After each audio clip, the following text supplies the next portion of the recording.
Hello, welcome back to Ladies Planet. ഇന്ന് നമ്മൾ ചെയ്യുന്നത് ബാക്കി വരുന്ന ചപ്പാത്തി കൊണ്ട് ചെയ്തെടുക്കാവുന്ന ഒരു കിഡിലൻ ഐറ്റമാണ് കേട്ടോ. ആദ്യം ഇതിലേക്കൊരു ഫില്ലിംഗ് ആണ് വേണ്ടത്. അതിന് വേണ്ടിയിട്ട് 2.5 ടേബിൾ സ്പൂൺ സൺഫ്ലവർ ഓയിൽ ചൂടാക്കി എടുത്തിട്ടുണ്ട്. ഇതിലേക്ക് 1/4 കപ്പ് വീതം ക്യാരറ്റ് നീളത്തിൽ അരിഞ്ഞതും ക്യാബേജ് നീളത്തിൽ അരിഞ്ഞതും ചേർത്ത് കൊടുക്കാം.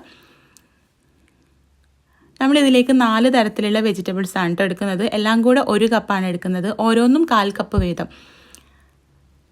അപ്പോൾ ഈ ക്യാരറ്റും ക്യാബേജും നമുക്ക് ജസ്റ്റ് ഒന്ന് വഴറ്റിയെടുക്കാം. ഒരുപാട് അങ്ങോട്ട് വഴറ്റി സോഫ്റ്റാക്കി എടുക്കൊന്നും വേണ്ട കേട്ടോ. ഒന്ന് ഇളക്കി കൊടുക്കാം. എന്നിട്ട് ഇതിലേക്ക് ഒന്ന് സോഫ്റ്റായിട്ട് വരുന്ന സമയത്ത് 1/4 കപ്പ് വീതം ക്യാപ്സിക്കം നീളത്തിലരിഞ്ഞതും കുക്കുംബറും, ഈ 4 വെജിറ്റബിൾസാണ് കേട്ടോ നമ്മൾ ഇതിലേക്ക് എടുക്കുന്നത്. സവാളയോ തക്കാളിയോ പച്ചമുളകോ അങ്ങനെയൊന്നും ഇതിലേക്ക് ചേർക്കുന്നില്ല. എരിവിന് വേണ്ടിയിട്ട് കുറച്ച് കുരുമുളക് പൊടിയാണ് കേട്ടോ ചേർത്ത് കൊടുക്കുന്നത്. അപ്പോൾ ഇതെല്ലാം കൂടെ ഏകദേശം ഒരു 1.5 മിനിറ്റോളം ഇളക്കി കൊടുക്കുക. ഒരുപാട് അങ്ങോട്ട് വഴറ്റി സോഫ്റ്റ് ആക്കണ്ട കേട്ടോ. അതുകൊണ്ടാണ് ഏകദേശം ഒരു 1.5 മിനിറ്റ് പറഞ്ഞത്, മീഡിയം ഫ്ലെയിമിൽ വെച്ചിട്ട്. ഇനി ഇതിലേക്ക് ചേർക്കുന്നത് ചിക്കനാണ് കേട്ടോ. മഞ്ഞൾപ്പൊടി ഉപ്പും ചേർത്ത് വേവിച്ച് എല്ലൊക്കെ മാറ്റി മിക്സിയുടെ ജാറിലിട്ട് ഒന്ന് കറക്കിയെടുത്ത ചിക്കനാണ്. 1.5 കപ്പ് ചിക്കൻ എടുത്തിട്ടുണ്ട്. നമ്മൾ വെജിറ്റബിൾസ് എല്ലാം കൂടെ ചേർത്തിട്ട് 1 കപ്പാണല്ലോ എടുത്തിട്ടുള്ളത്. അതിനേക്കാളും ചിക്കൻ ചേർത്ത് കൊടുക്കണം കേട്ടോ. എന്നാലേ നമ്മുടെ സ്നാക്കിന് നല്ലൊരു ടേസ്റ്റ് ഉണ്ടാവുള്ളൂ. ഇതിലേക്ക് ആവശ്യത്തിനുള്ള ഉപ്പും കുരുമുളക് പൊടിയും ചേർത്ത് കൊടുക്കാം. നമ്മുടെ ആവശ്യത്തിനനുസരിച്ചിട്ട് എടുക്കാം കേട്ടോ. കുരുമുളക് പൊടിയൊക്കെ എരിവിനനുസരിച്ചിട്ട്. പിന്നെ ഇതിലേക്ക് 1/2 ടീസ്പൂൺ ഗരം മസാല കൂടെ ചേർക്കുന്നുണ്ട്. ഒരുപാട് മസാലപ്പൊടികളൊന്നും ചേർക്കുന്നില്ല. മഞ്ഞൾപ്പൊടി, മുളക് പൊടി അങ്ങനെ എല്ലാം കൂടെ ഒന്നും ചേർക്കുന്നില്ല കേട്ടോ. ഈ ഗരം മസാലയും കുരുമുളക് പൊടിയും മാത്രമേ നമ്മൾ മസാലപ്പൊടികളായിട്ട് ഇതിലേക്ക് ചേർത്ത് കൊടുക്കുന്നുള്ളൂ. എല്ലാം കൂടി നല്ല പോലെ ഒന്ന് ഇളക്കിയെടുത്തിട്ട് ഇതിലേക്ക് കുറച്ച് മല്ലിയില കൂടി ചേർത്തിട്ട് നമുക്ക് ഫ്ലെയിം ഓഫ് ചെയ്ത് കൊടുക്കാം. അപ്പോൾ ഇത്രയേ ഉള്ളൂ, നമ്മുടെ ഈ ഒരു ഫില്ലിംഗ് ഇവിടെ റെഡി ആയിട്ടുണ്ട്. ഇപ്പോൾ വീഡിയോ കണ്ടുകൊണ്ടിരിക്കുന്ന സമയത്ത് നിങ്ങൾക്ക് ഇഷ്ടപ്പെടുകയാണെങ്കിൽ ഒന്ന് ലൈക്ക് ചെയ്യാനും, ചാനൽ സബ്സ്ക്രൈബ് ചെയ്യാത്തവർ വീഡിയോ കാണുന്നുണ്ടെങ്കിൽ ഒന്ന് സബ്സ്ക്രൈബ് ചെയ്യാനും മറക്കരുത് കേട്ടോ. പിന്നെ നമ്മുടെ ചാനലിലെ ഗിവ് അവേ വിന്നേഴ്സിൻ്റെ അനൗൺസ്മെൻറ്റ് വീഡിയോ ഞാൻ ഇന്നലെ റംഷി വ്ളോഗ്സിൽ ചെയ്തിട്ടുണ്ട്. കാണാത്തവരുണ്ടെങ്കിൽ കണ്ടു നോക്കാം കേട്ടോ. 50 വിന്നേഴ്സിനെ ഇന്നലെ തിരഞ്ഞെടുത്തിട്ടുണ്ട്. അപ്പോൾ വിന്നേഴ്സ് ഈ വീഡിയോ ചിലപ്പോൾ കാണുന്നുണ്ടാവും. അപ്പോൾ നിങ്ങളതിലുണ്ടോയെന്ന് വീഡിയോ ഒന്ന് കണ്ടിട്ട് ഉറപ്പ് വരുത്തിയിട്ട് അഡ്രസ്സ് അയച്ചു തരാം കേട്ടോ. നമ്മളിവിടെ റെഡിയാക്കി വെച്ച ഫില്ലിംഗ് ഒന്ന് ചെറുതായിട്ട് ചൂട് പോകുന്ന സമയത്ത് ബാക്കി വന്ന ചപ്പാത്തി എടുത്തിട്ട് അതിൻ്റെ മുകളിലായിട്ട് ഫില്ലിംഗ് വെച്ചിട്ടൊന്ന് റോൾ ചെയ്തെടുക്കുകയാണ് കേട്ടോ.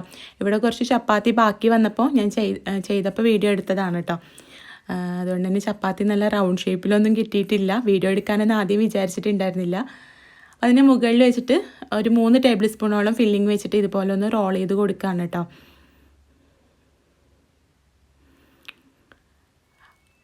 അപ്പം ഇങ്ങനെ നമുക്ക് ഓരോന്നും റോൾ ചെയ്തെടുക്കാം. റോൾ ചെയ്യുമ്പോൾ പെർഫെക്റ്റ് ആയിട്ട് കിട്ടിയില്ലെങ്കിൽ കുഴപ്പമൊന്നുമില്ല. നമുക്ക് ഇനി 1-2 കാര്യങ്ങൾ ചെയ്യാനുണ്ട്. അപ്പോഴേക്കും ഇത് റെഡി ആയിട്ട് കിട്ടും കേട്ടോ. അപ്പോൾ ഇതുപോലെ നമുക്ക് ബാക്കിയുള്ളതും റോൾ ചെയ്തെടുക്കാം. അപ്പോൾ ഈ ഒരു റെസിപ്പി എനിക്ക് കിട്ടിയത്, ഞാൻ ഇൻസ്റ്റാഗ്രാമിൽ വീഡിയോ ഇട്ടിട്ടുണ്ടായിരുന്നു. മുബീസ് കിച്ചണിലെ മുബിത്താൻ്റെ വീട്ടിൽ പോയത്. അപ്പോൾ അവിടെ ചെന്നപ്പോൾ അവർ നമുക്ക് കഴിക്കാൻ വേണ്ടിയിട്ട് ഉണ്ടാക്കി വെച്ചതായിരുന്നു കേട്ടോ. കഴിച്ചു നോക്കിയപ്പോൾ ഞങ്ങൾക്ക് എല്ലാവർക്കും ഒരുപോലെ ഇഷ്ടപ്പെട്ടു. അപ്പോൾ റെസിപ്പി ചോദിച്ചിട്ട് വീഡിയോ ചെയ്തതാണ് കേട്ടോ. എൻ്റെ സബ്സ്ക്രൈബേഴ്സിന് ആർക്കെങ്കിലും ഈ റെസിപ്പി അറിയാത്തവരുണ്ടെങ്കിൽ ട്രൈ ചെയ്യട്ടെ എന്ന് വിചാരിച്ചിട്ട്. നല്ല ടേസ്റ്റുള്ളൊരു ഐറ്റമാണ്. അപ്പോൾ മുബിത്താൻ്റെ റെസിപ്പിയാണ് കേട്ടോ. പിന്നെ ഇതിലേക്ക് ഞാനിവിടെ 2 കോഴിമുട്ടയിൽ കുറച്ച് കുരുമുളക് പൊടി ഉപ്പും ചേർത്തിട്ട് ഒന്ന് മിക്സ് ചെയ്തെടുത്തിട്ടുണ്ട്. പിന്നെ കുറച്ച് ബ്രെഡ് ക്രംസും എടുത്തിട്ടുണ്ട്. അപ്പോൾ നമ്മളിവിടെ റോൾ ചെയ്ത് വെച്ചിട്ടുള്ള ചപ്പാത്തി ഇല്ലേ, അത് കോഴിമുട്ടയിൽ ഡിപ്പ് ചെയ്തിട്ട് ബ്രെഡ് ക്രംസ് കൊണ്ട് നല്ല പോലെ ഒന്ന് കോട്ട് ചെയ്തെടുക്കുകയാണ് കേട്ടോ. അപ്പോൾ ഇങ്ങനെയും കൂടെ ചെയ്ത് കഴിഞ്ഞാൽ നമ്മൾ റോൾ ചെയ്തപ്പോൾ ഫിനിഷിംഗ് ഒന്നും കിട്ടിയിട്ടില്ലെങ്കിൽ ഈ ബ്രെഡ് ക്രംസ് കൊണ്ടൊന്ന് നല്ല പോലെ ഒന്ന് കോട്ട് ചെയ്ത് കഴിഞ്ഞാൽ നല്ല ഫിനിഷിംഗ് ആയിട്ട് കിട്ടും കേട്ടോ. നല്ലൊരു നമ്മൾ ചിക്കൻ റോളൊക്കെ ചെയ്യുന്ന പോലെ നല്ലൊരു റോളിൻ്റെ ഒരു ഷേപ്പിൽ കിട്ടും. അപ്പോൾ ഇങ്ങനെ നമുക്ക് ഓരോന്നും ബ്രെഡ് ക്രംസ് കൊണ്ട് കോട്ട് ചെയ്തെടുക്കാം. എന്നിട്ട് നമുക്ക് നല്ല ചൂടുള്ള എണ്ണയിലിട്ടിട്ട് ഫ്രൈ ചെയ്തെടുക്കാം.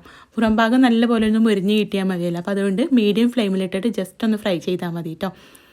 കാരണം ചപ്പാത്തിയും ഉള്ളിലുള്ള ഫില്ലിങ്ങും ഒക്കെ നമ്മൾ കുക്ക് ചെയ്തതാണ്. പുറം ഭാഗത്തുള്ള ഒരു ബ്രെഡ് ക്രംസും കോഴിമുട്ടയൊക്കെ ഒന്ന് നല്ലപോലെ മുരിഞ്ഞ് നല്ലൊരു റോളിൻ്റെ ഷേപ്പിൽ ഇത് കിട്ടിയാൽ മതി.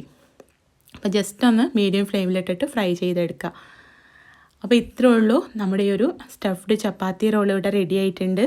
നല്ല ടേസ്റ്റി ആയിട്ടുള്ളൊരു ഐറ്റമാണ് കേട്ടോ. ഇനി ചപ്പാത്തി ബാക്കി വരുമ്പോൾ, ബാക്കി വന്നിട്ടില്ലെങ്കിലും ചപ്പാത്തി ഉണ്ടാക്കിയിട്ട് നമുക്കിത് ട്രൈ ചെയ്യാം കേട്ടോ. കറിയൊന്നും ഇല്ലാതെ കുട്ടികൾ ചപ്പാത്തിയും കറിയും കഴിക്കുന്നതിനേക്കാളും ഇതുപോലെ സ്റ്റഫ്ഡ് ചപ്പാത്തി റോള് കഴിക്കും കേട്ടോ. പിന്നെ ഫ്രൈ ചെയ്ത ഐറ്റം ആയതുകൊണ്ട് ചപ്പാത്തിയും കറിയും കഴിക്കുന്നത് അത്ര ഹെൽത്തി ആണെന്നൊന്നും പറയുന്നില്ല. പക്ഷെ നമ്മൾ എന്തെങ്കിലും സ്നാക്ക് ചെയ്യുന്ന സമയത്ത് ഇതുപോലെയൊക്കെ ചെയ്യുകയാണെങ്കിൽ നമ്മൾ മൈദയില്ല, പിന്നെ അങ്ങനെ ഹെൽത്തി ആയിട്ടുള്ള ഇൻഗ്രീഡിയൻസ് മാത്രമാണല്ലോ, വെജിറ്റബിൾസൊക്കെ അതിൻ്റെ കൂട്ടത്തിലുള്ളതുകൊണ്ട് വെജിറ്റബിൾസും കഴിച്ചോളൂ. അപ്പോൾ ട്രൈ ചെയ്ത് നോക്കുക. ട്രൈ ചെയ്യുന്ന സമയത്ത് ഫീഡ്ബാക്ക് അറിയിക്കാനും കൂടുതൽ വീഡിയോസിനായിട്ട് നമ്മുടെ ചാനലൊന്ന് സബ്സ്ക്രൈബ് ചെയ്യാനും മറക്കരുത് കേട്ടോ. അപ്പോൾ നമുക്ക് അടുത്ത നല്ലൊരു വീഡിയോ ആയിട്ട് കാണാം. താങ്ക്